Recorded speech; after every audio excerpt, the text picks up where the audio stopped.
О личности первого имама Кавказа шейха Мансура на протяжении долгого времени ведутся споры и складываются целые легенды. До сих пор не было единого мнения даже о его происхождении. Одни приписывали к оренбургским татарам, другие называли итальянцем Джованни Боэтти, третьи объявили шейха Мансура турецким шпионом. Но благодаря многочисленным исследованиям чеченских ученых сегодня не остается сомнений, что шейх Мансур – чеченец из поселка Алды. Сначала работа была вообще над смыслом, да? Зачем мы это делаем, какую цель мы преследуем.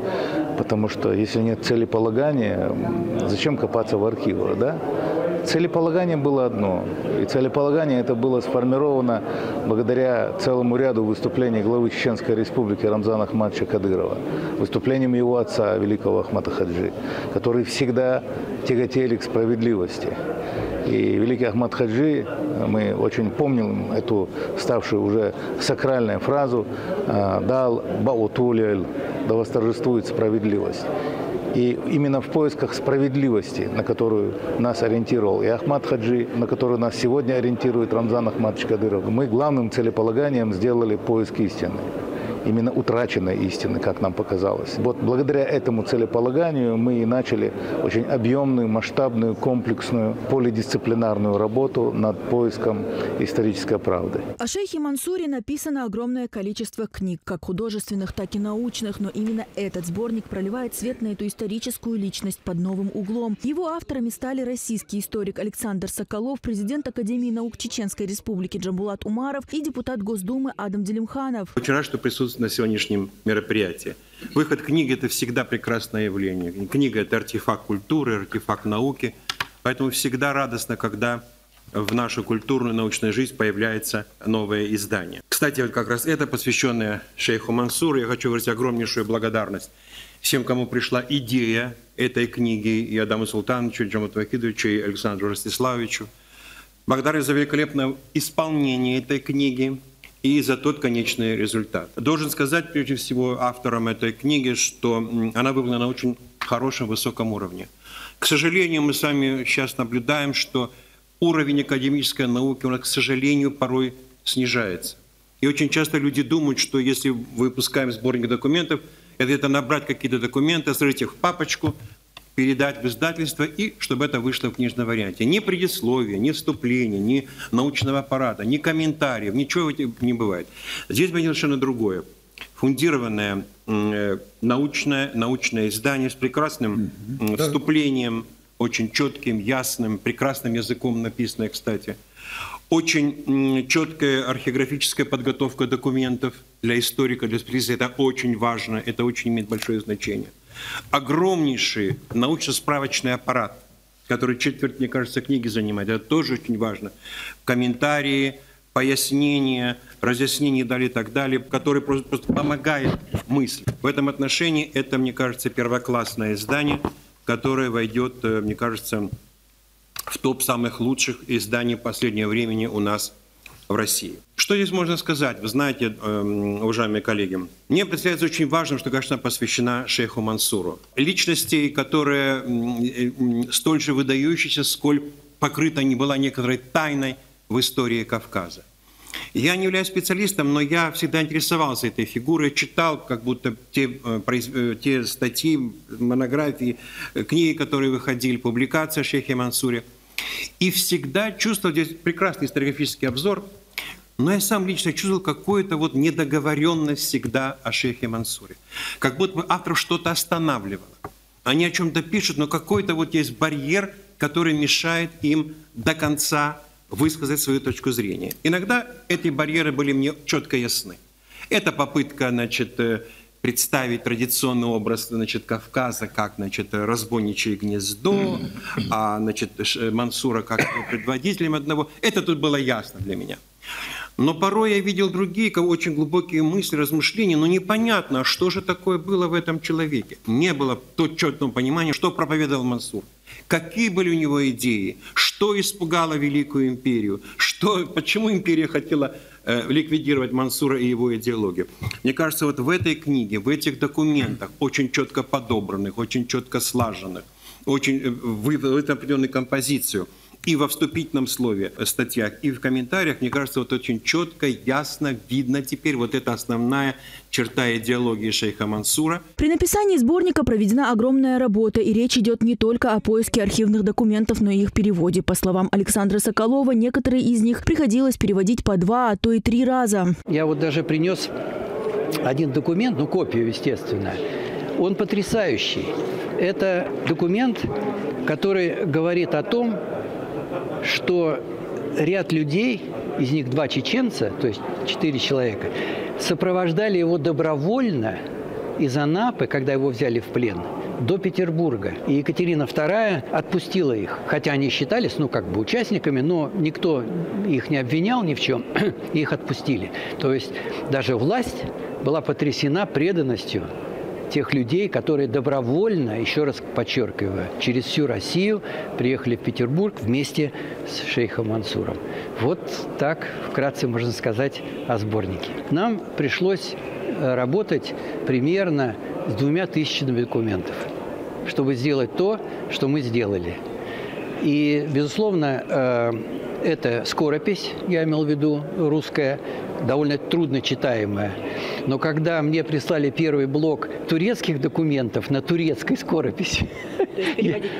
Конечно, нет, не я не владею, это страшное дело. И прикиньте, со скорописи турецкой перевели на турецкий современный, а с турецкого современный переводили на русский. В этом сборнике собраны 284 архивных документа. Некоторые из них публикуются впервые. Главный научный сотрудник Академии наук Чеченской Республики Яус Ахмадов поздравил собравшихся с этим знаменательным для всего исторического сообщества событием. Празднуем выход в свет большой научной работы, состоящей из результатом поисков этой работы является большой сборник документов, посвященный первому имаму Кавказа шейху Мансуру.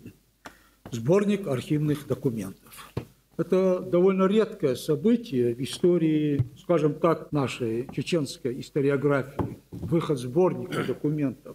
Потому что сборник документов – это важнейшая, так сказать, основа, постулат, на основе которого развиваются дальнейшие исторические исследования. Это не борьба, скажем, мнений, не борьба, скажем, тех или иных историков, их оценок, а это реальные факты. Это реальные люди, реальные факты, с которыми надо работать совершенно по-другому. Вот это большое и научное, и культурное событие в истории не только науки, но и в истории нашей республики, нашего народа. Вот с чем я хочу всех присутствующих поздравить. Арбуал, Далде, Алболь. Аминь. Спасибо, Яус Андреевич. А теперь, буквально не затягивая вашего внимания, я хочу остановиться на том, что этот сборник архивных документов содержит 2 вводные статьи. Одна под знаменем пророка против империи. Она содержит описание жизнедеятельности, политической и военной деятельности имама. И вторая, Мансур в зеркале истории, это историографическая статья о том, как в науке исторической воспринимался этот образ и это движение. Вот, какие стадии проходило, вот, какие взгляды становились превалирующими в то или иное время. Это очень важно и очень ценно. Я считаю, что коллектив авторский во главе с Джамбулатом Умаровым эту работу проделали. Ну и, наконец, архивные документы. 284 документа, подлинников. В основном они уникальны, они совершенно новые, не введенные еще в научный оборот. Ну и вместе с тем используются публикации, уже опубликованные документы. И вот в таком собрании, когда здесь присутствуют и совершенно новые, и уже известные документы, получается, что мы более всесторонне представляем эту эпоху и этого человека. Яус Ахмадов также отметил, что работа над изучением личности первого имама Кавказа только началась. Это проблема Мансура, его времени и его движения, хочу вас заверить, она еще не зазвучала в полный голос. Ни в России, ни за рубежом. Она только-только начинает исследоваться. И сколько тайн, и сколько неизвестных, скажем, явлений нам предстоит еще узнать. Мы, в принципе, только-только эту работу начинаем, историки, а уже появляются целые книги. И сегодня одну из книг мы презентуем, но это особая книга, потому что она содержит в себе собрание документов о шейхе Мансуре, первом имаме Кавказа. Вот. И это чрезвычайно важно, потому что история, собственно, начинается с документов. И вот руководители этой группы исследовательской, Джамбулат Умаров, они обследовали целый ряд архивных хранилищ нашей страны, архив древних актов, архив, военные архивы, вот, часть местных архивов. И они нашли очень интересные документы, связанные с развитием этого движения, с его зарождением, вот, со взглядами Мансура как военного и исламского руководителя. Он же действительно, почему мы говорим имам Кавказа, первый имам Кавказа, он оказывал влияние не только на Чечню, военное и духовное влияние, но его духовное и политическое влияние распространялось также на Дагестан, на Северный Азербайджан или на Северный Иран, можно сказать, для того времени. Оно распространялось на Черкесию, на кубанских нагайцев и так далее. Поэтому даже турецкие гарнизоны по Черному морю восстали, когда узнали о появлении имама в Чечне. Да. Поэтому мы, ну не только мы, но ученые-историки придают большое значение изучению личности и жизненному пути этого великого человека. Точное место захоронения выдающейся чеченской личности тоже неизвестно. Есть несколько вариантов. Джамбулат Умаров отметил, что один из них наиболее правдоподобен. Речь идет о небольшом островке, не доезжая до Преображенской горы. Он предложил установить на этом месте памятный чурт первому имаму Кавказа. Когда многие нас спрашивали, а где же все-таки могила шейха Мансура, здесь мы тоже даем достаточно обоснованный, аналитически выверенный ответ о том, как мы, наша с вами гипотеза о том, что могло произойти с могилой шейха Мансура, и при каких обстоятельствах и где он мог быть захоронен. Здесь к нам пришли очень интересные из данных краеведов, из архивных данных, из карт.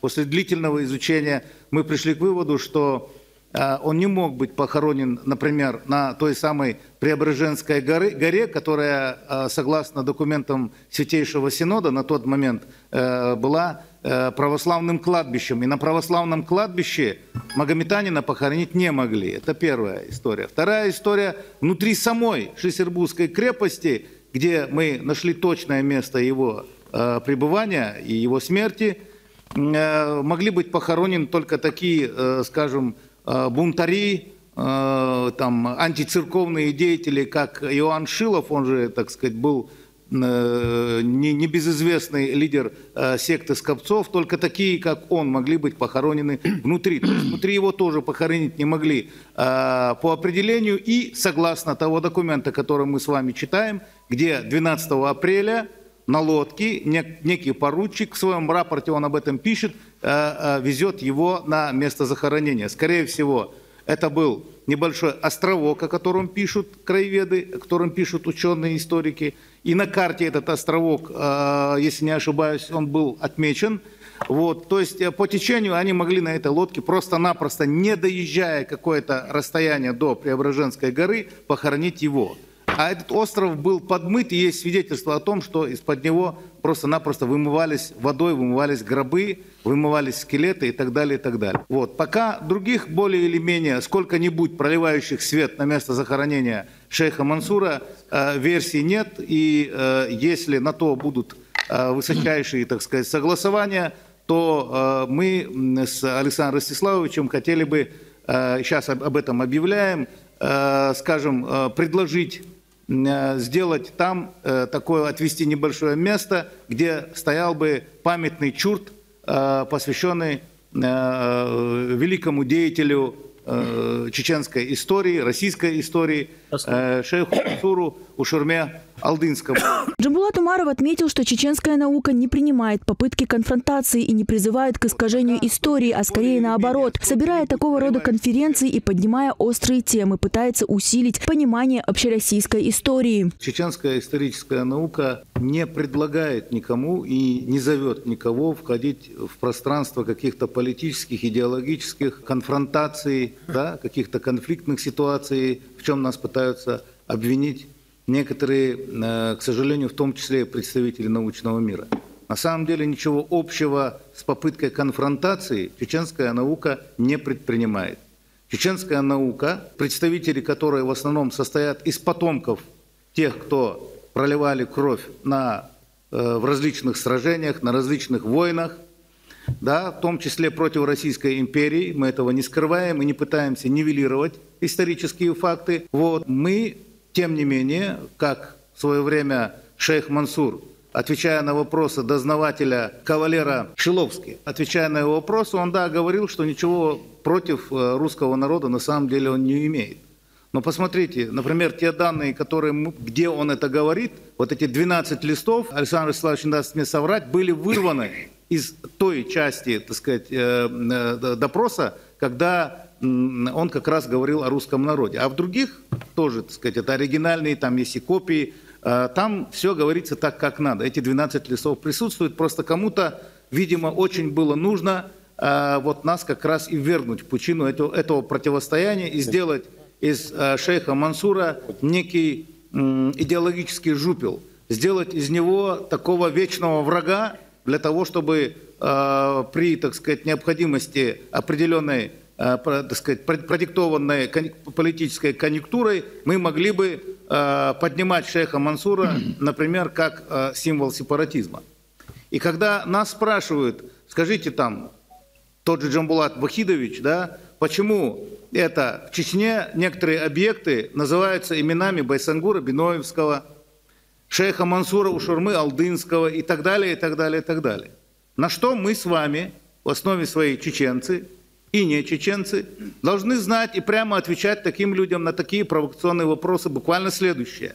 Посмотрите на мировую историю. Почему, например, во Франции совершенно спокойно могут пересекаться сквер Д'Антона, да, с проспектом Луи XVI, палач и жертва. Почему в Лондоне, например, спокойно могут стоять рядом два бюста Оливера Кромвеля и Карла Стюарта? Почему в других странах это возможно? Почему? Я понимаю, да, там, пожалуй, один из таких персонажей, как Гитлер, который объявил всему человечеству войну и который занимался, так сказать, геноцидом, откровенным геноцидом, ему можно и не ставить памятников. Но во всяком случае, чеченский народ, который прошел определенный этап истории, да, непростой, да, порой кровавый.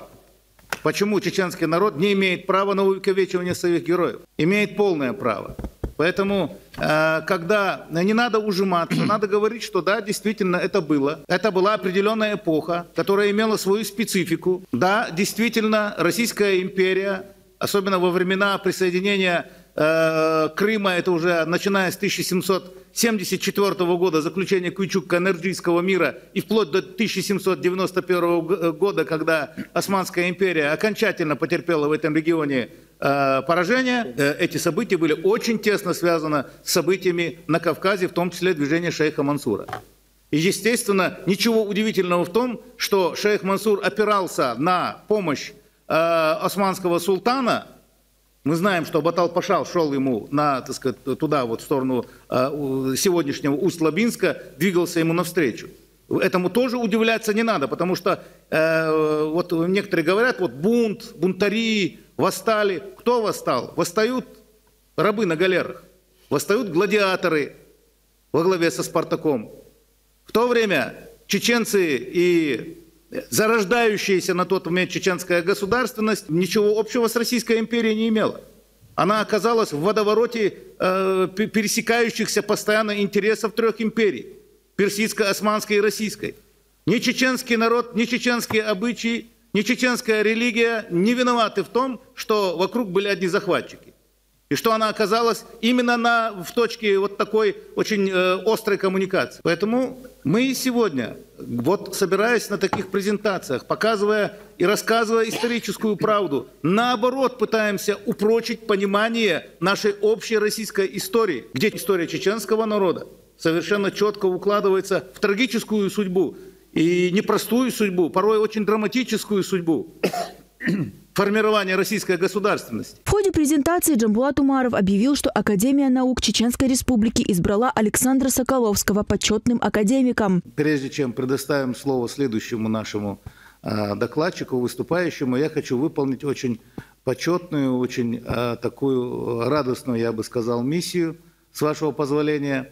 Дело в том, что до начала еще этой презентации за пару недель Президиум Академии наук Чеченской Республики вынес решение. Академия наук Чеченской Республики на основании Устава Академии наук Чеченской Республики избрала почетным академиком Академии наук Чеченской Республики Соколова Александра Ростиславовича. Александр Ростиславович. Поздравить авторов с выходом в свет такой уникальной книги приехали и представители самых разных вузов, научных сообществ. Все они как один отмечают огромный объем работы, который авторам пришлось проделать. Наверное, великие герои – суть, основа любого великого народа. И мне кажется, что эта книга, она как раз подтверждает, что у чеченского народа есть такой великий герой. Неоднозначная фигура, но, наверное, любой великий деятель неоднозначен и в оценках современников, и особенно в оценках будущих исследователей.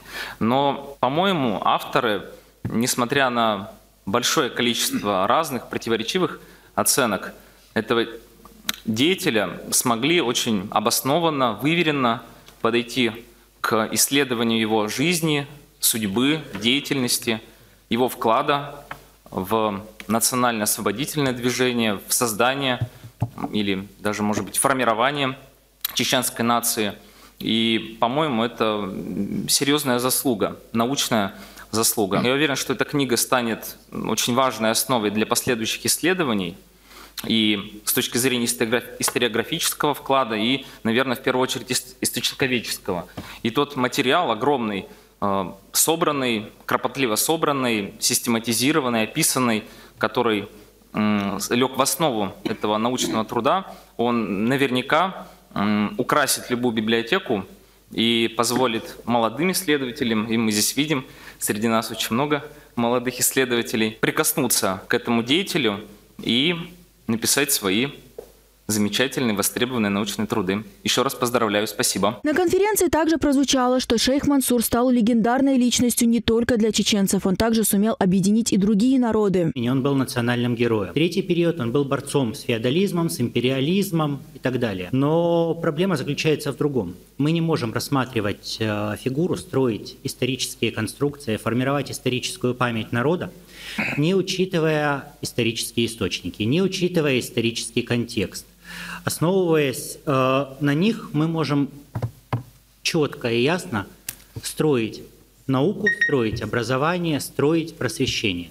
Именно поэтому презентуемая сегодня книга – это действительно огромнейший вклад в историческую науку, потому что это опубликованные исторические источники, на основании которых можно формировать свое мнение, можно формировать мнение населения Российской Федерации, конкретных народов касательно шейха Мансура. Авторы и уважаемые коллеги, вы уже сегодня неоднократно говорили о той роли, которую шейх Мансур внес в развитие отношений чеченского народа, русского народа, в развитие Северного Кавказа. Но почему-то ни разу не прозвучало о том, что шейх Мансур объединил народы Северного Кавказа. И я бы хотел сделать акцент на том, что шейх Мансур объединил не только народы Северного Кавказа, он стал легендарной личностью для нагайцев Северного Причерноморья, для крымских татар.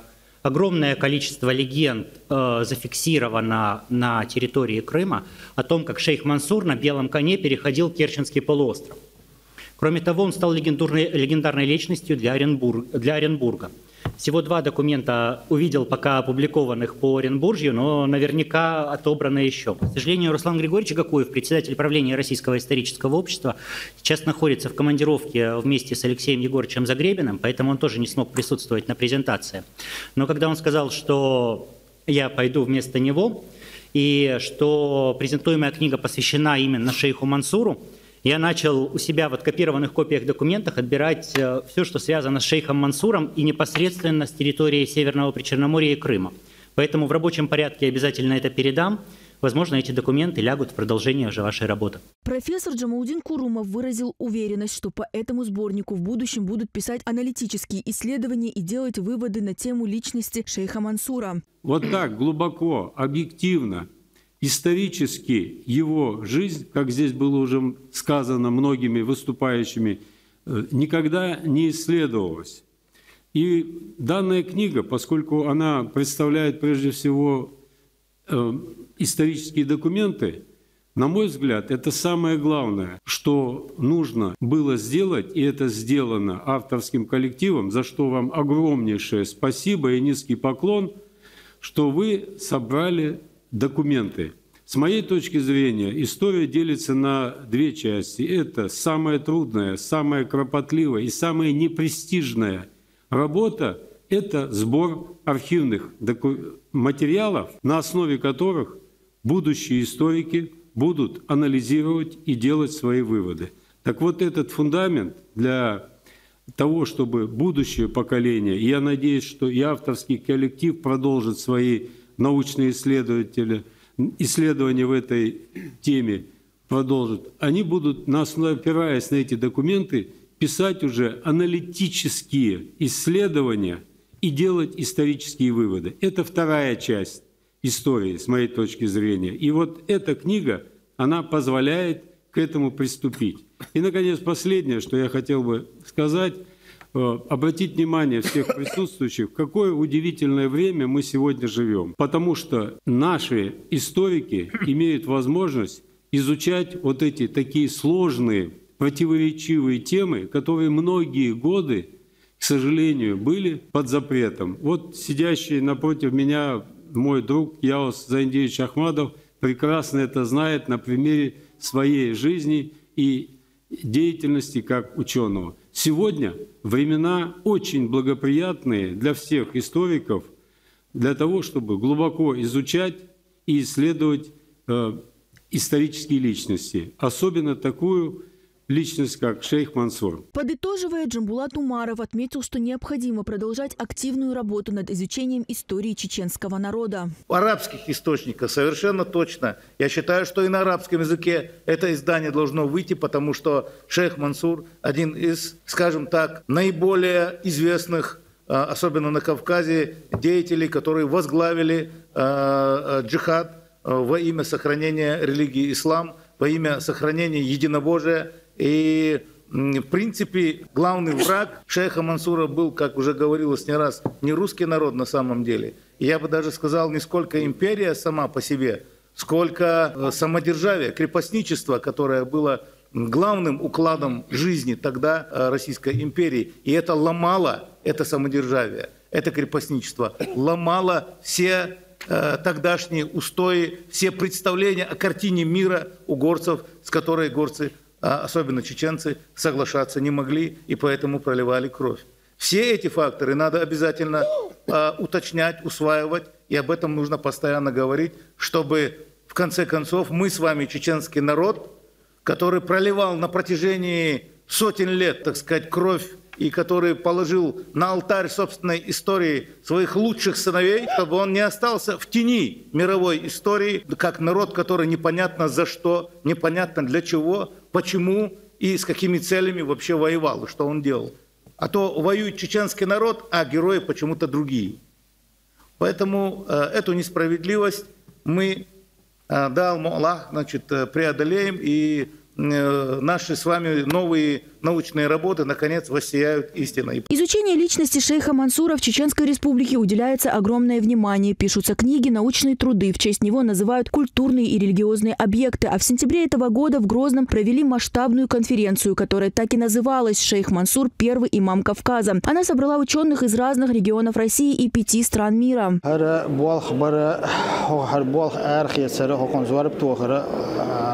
أستيح بولش أفترش تخلص عشان ونخشي قومنا ونخشي تأيوش كانديش يعني علامة دق ما دق دزل دور هم ده شيء ويقوم خيلرج ويقوم ليلرج ونخشي قوم قون خي üç bozar ser huliyelin xaar serger masal iyesit aht abu chana sara latnol istori noqchi qomanı qastina har hayr dalde duyuşdu dünyana tağana alamat mexalu taqatsun dele hobbal bin chana o aftershna doq barkal del res khil al doqshdu ودرجة نخشي قوم وتصوص ويكر بالخ بوش وبالخنا تدم بيش تغن سعوش ومخك دا أحمد عجيكان ترمزانو نخشي قوم إستوري نخشي موت نخشي ليتراتور فولكلور بوشتول هما برشي دخنا سعوش إذا تون بركة تسو بيش بولش تدم تغنا وي نخشي متخ إستوريا خ درجة دنيانا دقيق وش محتخنا ويش متخ مخك دستلا أتبولش دوي دالت إحنا بركتي يلقر دال ومت علمانش إستوري علمانش مصو أوبر ونخشي قوم علمانش بقيتش قيمش قاش بول دالت إحنا بركتي هذا شيء ده تغير دي أول شو ونخشي رسول ميك داس كده أحمد حجر رمزانة نقشي إستوري أرخ الجزء كبامتنيكي كولتور تحلونا شو القيقين درم لأس كولتور شر جورش كحا عمر وجنبولات دق أقول شيخة دق يخنا سعشة ميخ لا يخنا صار سعيره ذوكني جوا تام برزنتاتي أقول ديال هقول حلقة تعشبوت حلقة الدنيا نقول كونفرنس يعني رتو إما منصور خلات حقلوش تند علم طلمش ميلبين شو كني كذا الدنيا وي مريس راسي باش حلقة عشان تورتي قيش دي حار علما شبه بالنير صحابه شر أونلاين ده على تير صار مسرة تدالن كي غش تيوشل تي شيخ منصور ونقش الشيخ منصور دحل الإمام كافكاز خلا إمام كافكاز خلا سوا وجوان حار مخش كرا إيل نشخليل تعشت أيام مناخ يقابل دشخل خلر إيش عادش أقوى تغنا هذا دمل خانة آدم عمر وجنبولا سكلو إيش أفتر بوكنيج بريزنت هذا جولديل دوه وتكنيج إحا أتأرخي دوكمنتش دو جولديل دوكمنتش جولديل أتبوق باتي تنسى أشتاجمات مات علما ولا حي إستوري أو خاصنا يتعامل لخبول وش ملقى هيك ديشتو جنب عمر وجنبولا قطر استعقاح وش خلي خوش دوين هقول حلقة دغن شرحة النقش مات شرح أوراسك كونفرنسية على إستريسك أو أقلونيا شان نقش مات دنيا ماتخا أجر شيرشة مات بو على إيش على دستون مخر تعوشوا ما خليه هر كنيجا إيش ما خلي يوتون سحاشة كوي شت أحلى يور شو إذا وإذا منا أيوش زمنا وكيجر خوشنا تعغلق أزدن قال مخدة تدلنش كبارة إشتى نيق عدها أعمل حاجة نيق عدها أتو بيربوش قيودانا تاع لريول شت بخير бош подал мукла. Значимость этого события отметили и представители подрастающего поколения. Они подчеркнули, что пробелы в истории нашего народа используются против нас самих. Полезность данного мероприятия, она безукоризненна, так как это так или иначе экскурс в нашу историю. А без истории у человека нет будущего. Вот, поэтому я считаю, что подобного рода образовательные мероприятия, образовательные программы, книги, они просто необходимы для светлого будущего нашей молодежи. Несмотря на то, что изучению архивных материалов, связанных с первым имамом Кавказа, шейхом Мансуром, уделяется огромное внимание, его личность до конца не раскрыта. Именно поэтому, по словам президента Академии наук Джамбулата Умарова, работа в этом направлении продолжится. Амина Дакаева, Саид Ахмед Эльжуркаев. Новости.